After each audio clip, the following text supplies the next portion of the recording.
really important, very dramatic. Mueller's testimony this morning could be their last best chance to convince the public to support impeachment. Do you think there's a make or break moment? Look, it's their make or break moment. Could the outcome sway undecided House Democrats on impeachment? What happens here today is likely to be a turning point in the fight over impeachment. Do you think that it could change the dial on impeachment? Is going to be very damning. The recitation of that evidence could be incredibly damaging. A key moment in the Trump presidency. Testifying before Congress with the presidency at stake. This is either going to be the world's biggest event, the Mueller movie, or a dud because there's nothing new. That question, was the ball advanced? No. Impeachment's over. They needed more fuel for any kind of impeachment effort. So look, on optics, this was a disaster. A lot of Democrats in particular used the D word and branded this a disaster early on. The media, America, the free press.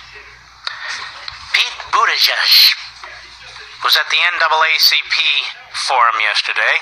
Sure, he wasn't pandering at all. Mayor of a small town, can't even run a small town. But he should be president of the United States. I mean, after all, Obama ran nothing. Cut 5, go. There is more than enough in that report to interpret it as an impeachment referral.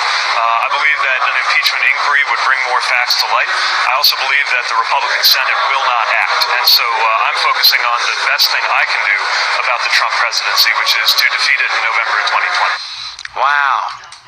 Try and follow that guy. What was his answer?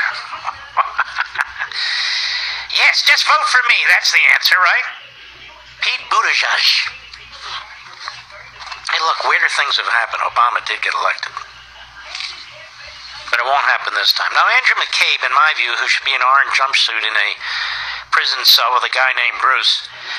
Andrew McCabe on CNN today. Cut 6, go.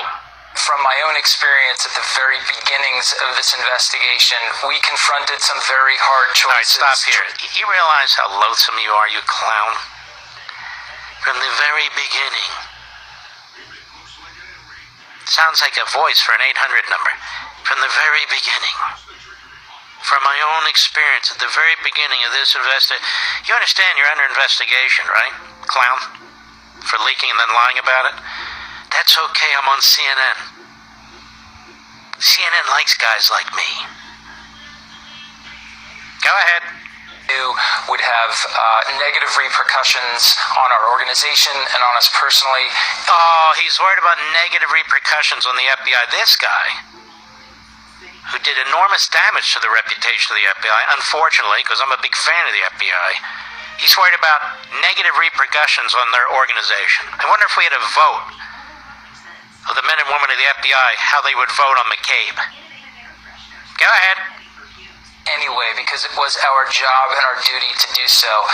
I feel strongly that that's the same position Congress is in now, and they should step up to the plate and do their job. See, this just shows you how sick this man was all along. That he wants Trump impeached. This was the number 2 guy at the FBI. Go ahead. Mean that the president will be removed from office or should be removed from office or will be impeached, but it is absolutely clear to me that the time has come for Congress to pursue a dedicated impeachment inquiry. Well, then let's do it by all means, because Andrew McCabe, who? Andrew McCabe said we should. Well, then we must. Now, look, he's not sure that the president will be impeached, whether he'll be, removed or whatever. But we ought to have another hearing, see. Mr. Leaker says here, Mr. Depends. I'm just going through to show you they don't learn, and they're not going to stop. Then we go to Al Green. Now, not the great singer, the great loser. Al Green. I believe he's of Houston, Texas, may I say. If I'm wrong, who cares? Al Green's been introducing resolutions of impeachment, since he was about 7 years old. Any Republican president deserves to be impeached, because in Al Green's world, the fact that you're a Republican is a high crime and misdemeanor. Cut 7, go. Mr. Speaker, and still I rise, because I love my country, And I also rise because I believe that we are currently in a constitutional crisis. Oh, that's back. Remember that one? Oh, yeah. Russia collusion? Check, no. Obstruction? Check, no. Constitutional crisis. Now, the very party and ideologues who reject the Constitution wave it around when they seek to destroy it further. Go ahead. The executive branch of the government is refusing to honor subpoenas lawfully issued by committees of the Congress. They weren't lawfully issued in many instances, for sure. And just because Congress issues a subpoena doesn't mean it's lawful, doesn't mean it's constitutional. We have something called separation of powers, you idiot. That's why we have an Article 1 and an Article 2. Article 1 for Congress, Article 2 for the executive. Idiot.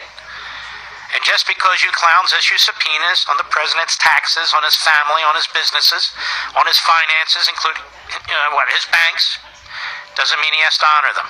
He challenges them. And he's been challenging them in the courts, which is what he's supposed to do. That's Article 3. 1, 2, 3. Even a moron should understand that. But then again, he's a liberal. So the president is not violating the Constitution or committing any high crimes and misdemeanors. He's following a process. A process for these preposterous subpoenas. Go ahead. The executive branch of the government does not respect the judiciary. Neither do I, by the way. Go ahead. In a constitutional crisis. What do you mean you don't realize? Is there some judicial edict that the president hasn't complied with? You must be confusing him with Obama.